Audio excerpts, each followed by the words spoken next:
From a completely rebooted pilot with a white cast to future superstars who nearly quit acting, Charlie and Company's brief 18-episode run holds shocking secrets about basketball dreams, Johnny Carson's awkward cringe moment, and how CBS's desperate Cosby Show clone became a launching pad for soap opera legends and the most iconic TV nerd ever created. Fact 1. The original pilot featured Charles Durning. Before Flip Wilson and Gladys Knight ever set foot on the set of Charlie and Company, the show looked completely different. The original pilot episode starred veteran character actor Charles Durning in the lead role, and the cast was largely non-black. This version of the show had an entirely different vision and direction, but CBS executives made a dramatic decision to completely scrap that concept and start over from scratch. When The Cosby Show became a massive ratings phenomenon for NBC in 1984, the network knew they were facing a serious problem. CBS was desperate to compete with the runaway success of Bill Cosby's family sitcom, which was dominating Thursday nights and pulling in incredible viewership numbers week after week. Rather than sticking with their original pilot concept, CBS executives decided to completely retool the series as their own answer to The Cosby Show. They brought in Flip Wilson, who had been a huge television star in the 1970s with his groundbreaking variety show, and paired him with legendary soul singer Gladys Knight to create a series about an African-American family living in Chicago. The transformation was total and complete. Everything about the original pilot was abandoned, from the cast to the concept to the characters themselves. What had started as one show became something entirely different, all in CBS's desperate attempt to capture some of the magic and success that The Cosby Show was generating over at NBC. This complete overhaul and reboot before the series even premiered showed just how anxious CBS was to compete in the rapidly changing television landscape of the mid-1980s. Fact 2. Flip Wilson's awkward black family joke. When Flip Wilson appeared on The Tonight Show with Johnny Carson to promote his new sitcom, Charlie and Company, he walked into what should have been a routine promotional appearance, but instead created one of the most uncomfortable moments in talk show history. During the interview, Johnny Carson gently brought up what everyone was thinking, the inevitable comparisons between Charlie and Company and The Cosby Show, which was absolutely dominating the television landscape at the time. There were rumors floating around that Bill Cosby was so successful he might even buy NBC outright, showing just how powerful his influence had become in the industry. Carson carefully fielded the question about these comparisons, trying to give his guest an opportunity to differentiate his new show from the NBC juggernaut. Flip Wilson's response was meant to be lighthearted and funny, but it landed with a heavy thud. He looked at Johnny Carson and said, "Our show is about a black family," as if that simple fact would make all the difference and separate the two programs. The audience could feel the tension immediately. Johnny Carson's face went through a remarkable transformation as he processed what Wilson had just said. According to witnesses and reviewers who watched the episode, Carson appeared to be physically cringing while simultaneously trying to laugh, caught between genuine discomfort and the need to keep the show moving forward. It was an awkward moment that highlighted the strange position Charlie and Company found itself in, trying to establish its own identity while obviously being created as a direct competitor to The Cosby Show. Fact 3. Gladys Knight's first and only sitcom. Gladys Knight, known worldwide as the Empress of Soul and the legendary voice behind Gladys Knight and the Pips, had conquered nearly every corner of the entertainment industry by 1985. She had #1 hits on the charts, Grammy Awards lining her shelves, and a reputation as one of the greatest performers of her generation. Her iconic songs like Midnight Train to Georgia and I Heard It Through the Grapevine had cemented her place in music history. Despite all this incredible success in music, film, and guest appearances on television, Charlie and Company represented something she had never done before, starring in her own weekly sitcom series. This wasn't just another role for Knight. It was CBS's attempt to bring her considerable star power and crossover appeal to the small screen on a regular basis. Interestingly, Knight had appeared on Flip Wilson's variety show during the early 1970s as a member of Gladys Knight and the Pips, so the two stars already had a working relationship and chemistry together. However, making the leap from guest performer to series regular in a sitcom format proved to be a completely different challenge. Knight played Diana Richmond, a schoolteacher married to Flip Wilson's character Charlie, and was tasked with carrying dramatic and comedic scenes in ways that differed greatly from her musical performances. When the show was canceled after just 18 episodes, Knight returned to what she did best: music and occasional acting roles in other projects. She would go on to appear in various television shows and films throughout the years, but Charlie and Company remained her one and only attempt at anchoring a weekly sitcom series. Fact 4. Flip Wilson's first sitcom role ever. Flip Wilson was already a household name and television legend when he signed on to star in Charlie and Company in 1985. His groundbreaking variety series, The Flip Wilson Show, had run on NBC from 1970 to 1974 and made him the first African-American to host a successful weekly variety show on network television. The program had been a massive hit, earning Wilson a Golden Globe Award and 2 Emmy Awards while introducing America to his beloved character Geraldine and her famous catchphrase, "The devil made me buy this dress." Time magazine had even featured Wilson on its cover in January of 1972, calling him TV's first black superstar. With all this success behind him, Wilson had spent more than a decade away from weekly television, performing less frequently after winning custody of his children in 1979 so he could spend more time with his family. When CBS came calling with Charlie and Company, it represented Wilson's big return to television, but in a completely new format. Unlike his variety show where he performed comedy sketches and introduced musical guests, Charlie and Company was a traditional sitcom that required Wilson to inhabit a single character week after week and work within scripted storylines and ensemble cast dynamics. This was uncharted territory for the comedian who had built his reputation on sketch comedy and impressions. Unfortunately, the transition from variety show superstar to sitcom lead didn't translate into success, and Charlie and Company would be Wilson's first and only attempt at leading a weekly sitcom series. Fact 5.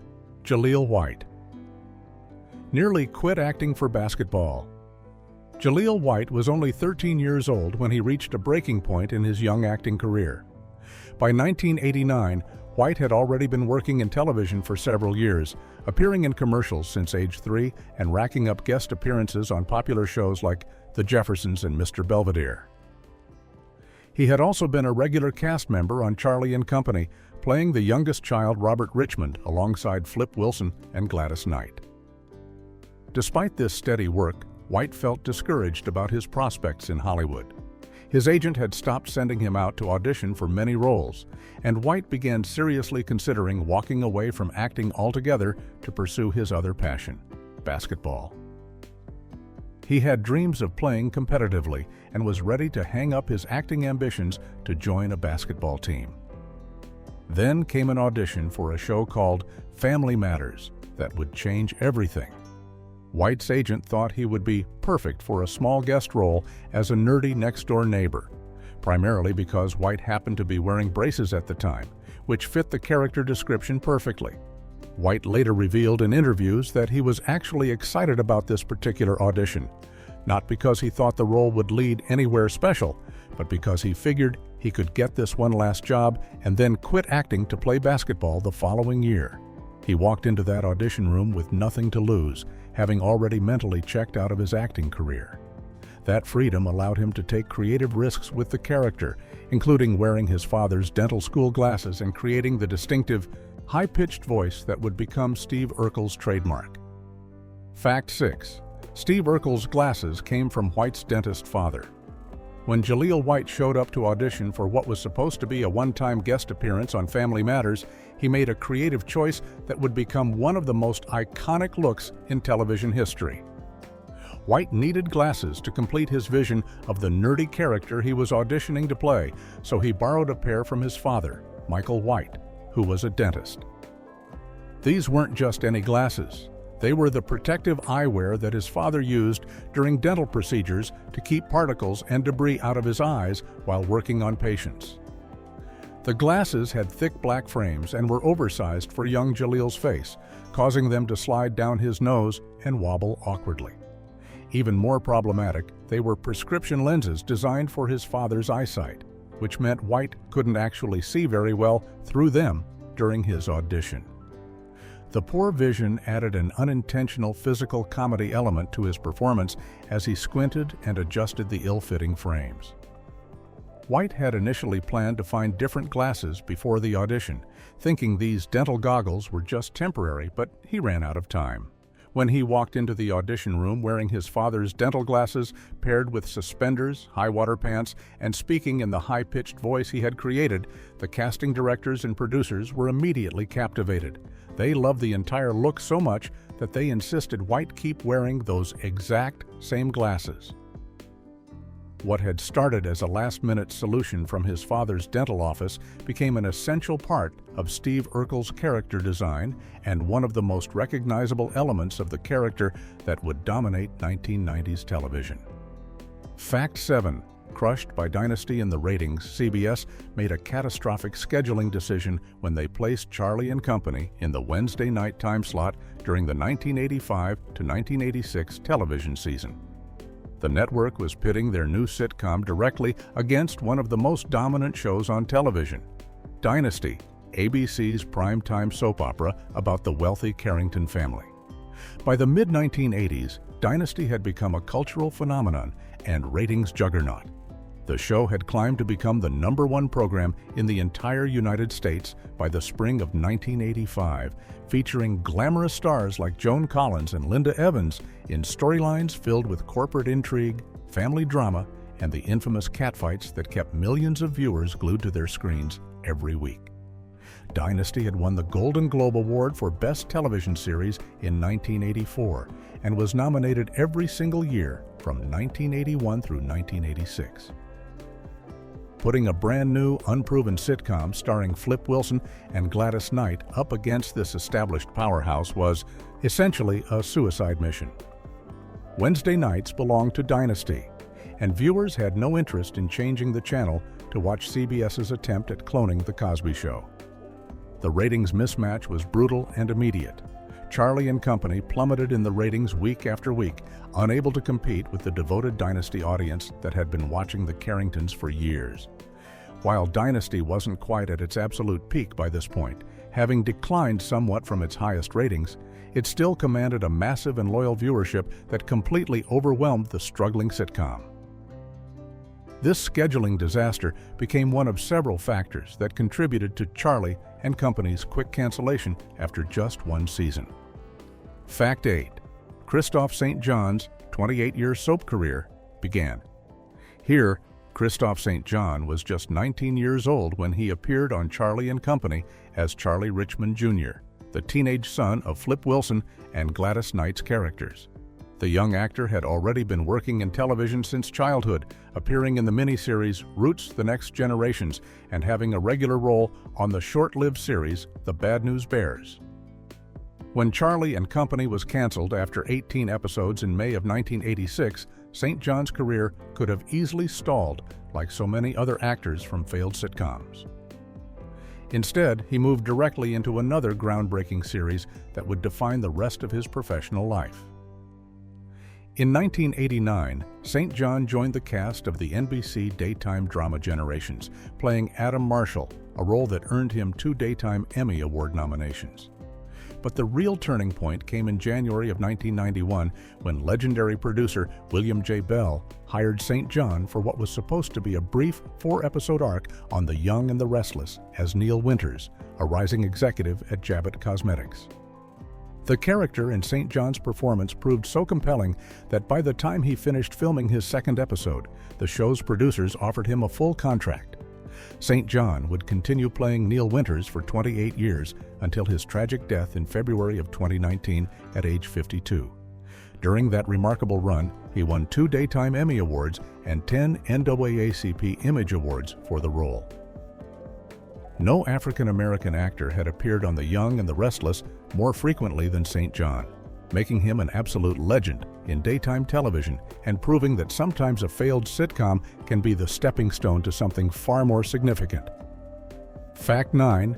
Della Reese joined mid-season as damage control. When Charlie and Company began struggling in the ratings during its first and only season, CBS executives made a desperate move to inject new energy into the failing sitcom. They brought in Della Reese, a powerhouse performer with decades of experience in music, comedy, and acting, to join the cast during the latter half of the season.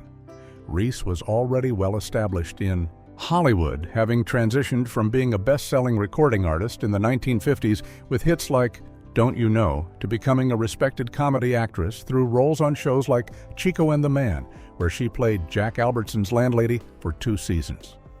The network hoped that Reese's comedic timing, strong personality, and fan following would help turn things around for the struggling series. She was cast as Aunt Rachel, described as Charlie's meddlesome sister who joined the household and added another dynamic to the family interactions. CBS clearly believed that Reese's addition would boost viewership and give the show a second wind going into a potential second season. The problem was that by the time Reese joined the cast, it was already too late to save the sinking ship. The show's reputation had been established, the ratings competition with Dynasty was insurmountable, and viewers had made up their minds about whether they wanted to watch Charlie and Company. Despite Reese's considerable talents and efforts, her arrival couldn't reverse the show's fortunes. When CBS canceled the series in May of 1986, Reese moved on to other projects, eventually finding her greatest success years later as the co-star of the hit drama Touched by an Angel, which ran from 1994 to 2003. Fact 10. The show had only 18 episodes. Total. Charlie and Company premiered on CBS on September 18, 1985, with high hopes from network executives who were desperate to compete with The Cosby Show's dominance on NBC. The series followed the Richmond family living on the south side of Chicago, with Flip Wilson playing Charlie Richmond, an employee of the Illinois Division of Highways, and Gladys Knight as his wife, Diana, an elementary school teacher. Their 3 children were played by Christoph St. John, Fran Robinson, and young Jaleel White. From the very beginning, the show faced significant challenges, including poor critical reception, brutal competition from Dynasty on Wednesday nights, and constant unfavorable comparisons to The Cosby Show that it was clearly designed to imitate. Despite CBS's investment in bringing back Flip Wilson to weekly television and casting the legendary Gladys Knight in her first sitcom role, audiences simply weren't interested. The ratings were disastrous from the start and only got worse as the season progressed. By the spring of 1986, it became clear that the show had no future. CBS made the decision to cancel Charlie and Company, with the final episode airing on May 16, 1986. In total, the network produced exactly 18 episodes across that single season, making it one of the shortest-lived sitcoms of the decade. Those 18 episodes represented the complete lifespan of CBS's attempt to create their own Cosby Show competitor. For the cast and crew who worked on the series, it was a disappointingly brief run that many of them would prefer to forget, though it did serve as a valuable learning experience and stepping stone for younger cast members like Jaleel White and Christoph St. John, who would go on to much greater success. Fact 11. Fran Robinson vanished from Hollywood. Fran Robinson played Lauren Richmond, the 15-year-old daughter in the Richmond family on Charlie and Company. At the time of filming, Robinson was herself only 15 years old, having been born in April of 1970 in California. She was one of the young actors CBS hoped would help carry the show's family dynamics alongside the more established stars like Flip Wilson and Gladys Knight. When Charlie and Company was abruptly canceled in May of 1986 after just 18 episodes, Robinson found herself in the same position as many actors from failed television series, suddenly unemployed and looking for the next opportunity.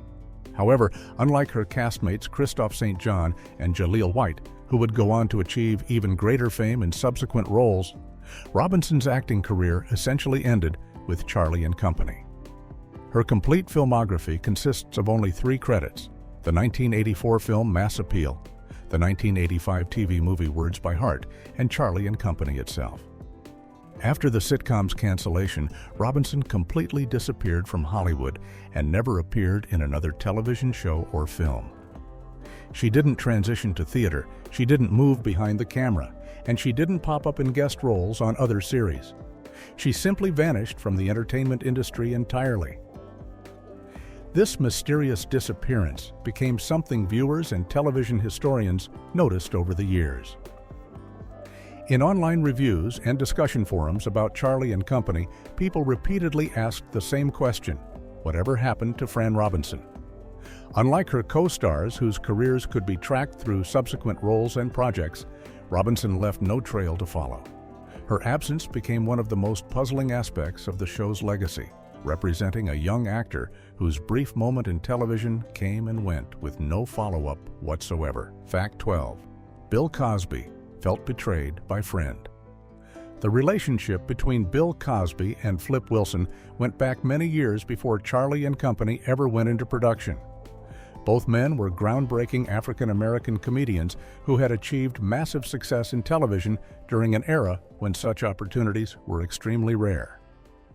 Wilson had paved the way with the Flip Wilson Show in the early 1970s, becoming the first African-American to host a successful weekly variety series, while Cosby followed with his own massive hit, The Cosby Show, beginning in 1984. The two entertainers had a mutual respect and friendship built on their shared experiences navigating the entertainment industry. When CBS decided to create Charlie and Company as their direct answer to The Cosby Show's incredible success, they specifically recruited Flip Wilson to star in the project. According to multiple reports and accounts from people close to the situation, Bill Cosby felt personally hurt and betrayed when he learned that his old friend Wilson had agreed to headline what was so obviously designed as a clone of his own show. The Cosby Show wasn't just another sitcom for Cosby. It represented years of work to create a positive portrayal of an African-American family on television, and its success had opened doors throughout the industry. To have CBS attempt to replicate that success by bringing in Wilson, someone Cosby considered a friend, added a personal dimension to what would have otherwise been just standard network competition. Even Cosby himself reportedly mentioned during interviews how he felt hurt by Wilson's involvement in the project. The awkward situation highlighted the difficult position African-American entertainers found themselves in during the 1980s, sometimes forced to compete against each other for limited opportunities rather than being able to support multiple successful shows simultaneously. Fact 13. Writers refused, credit out of embarrassment. The creative team behind Charlie and Company faced an unusual and embarrassing problem during the show's brief run. As the series aired and received increasingly negative reviews from critics and audiences alike, something strange began happening with the show's credits. Multiple writers who had worked on various episodes of the sitcom reportedly requested that their names be removed from the credits or simply weren't listed at all. This wasn't a contractual dispute or a typical Hollywood disagreement about creative control. According to accounts from people familiar with the production, these writers were so embarrassed by the quality of the final product that they didn't want their names publicly associated with Charlie and Company at all. They felt the scripts were poorly executed, the jokes weren't landing, and the overall writing quality was far below professional standards. Some critics and reviewers noticed this unusual absence of writer credits and pointed it out in their analyses of why the show was failing so spectacularly. One reviewer specifically noted that the writers were conveniently left off of the credits and acknowledged that while it was embarrassing, they could at least understand why the writers wanted to distance themselves from the project. This mass exodus of writing credits became its own mini-scandal within the television industry, highlighting just how badly the show was being received. In most television productions, writers are proud to have their names appear in the credits as evidence of their work and contributions to the show. For multiple writers to essentially disown their involvement with Charlie and Company spoke volumes about the show's quality problems and the desperate desire of creative professionals to protect their reputations from being damaged by association with the failed sitcom. Fact 14. The cast called it the Titanic. As Charlie and Company continued to struggle through its one and only season on CBS, both reviewers and people involved with the production began using a particular nickname to describe the doomed sitcom. They started calling it the Titanic, making a direct comparison between the failed television series and the famous ocean liner that sank in 1912 after hitting an iceberg on its maiden voyage. The comparison was devastatingly appropriate on multiple levels. Just as the Titanic was supposed to be unsinkable and represented the pinnacle of luxury and engineering, Charlie and Company had been launched with great fanfare and confidence by CBS, featuring two major stars in Flip Wilson and Gladys Knight.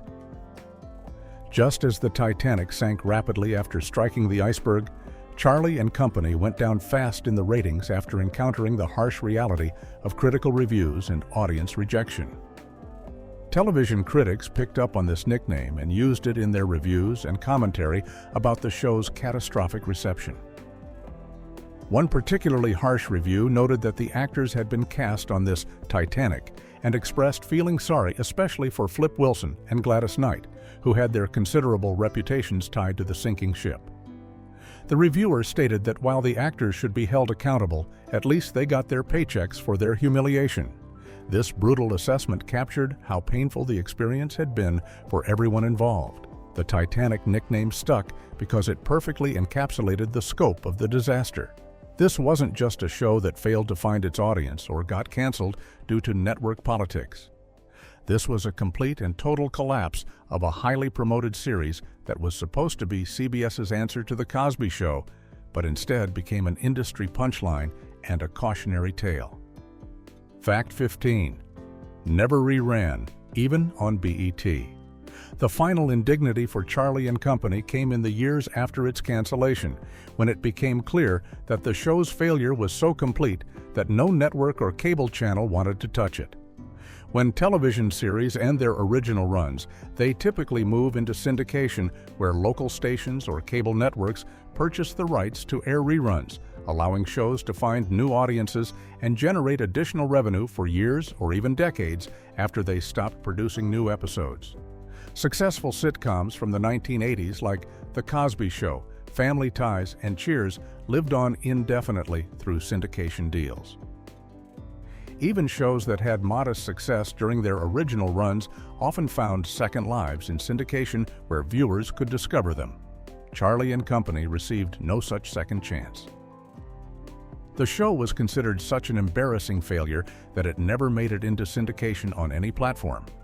Even more telling, it didn't even air on BET, Black Entertainment Television, which specifically programmed content featuring African-American performers and often showcased classic black sitcoms from previous decades. One particularly harsh reviewer predicted this fate while the show was still on the air, writing that Charlie and Company wouldn't even make it onto BT and advising readers not to expect to catch any reruns soon.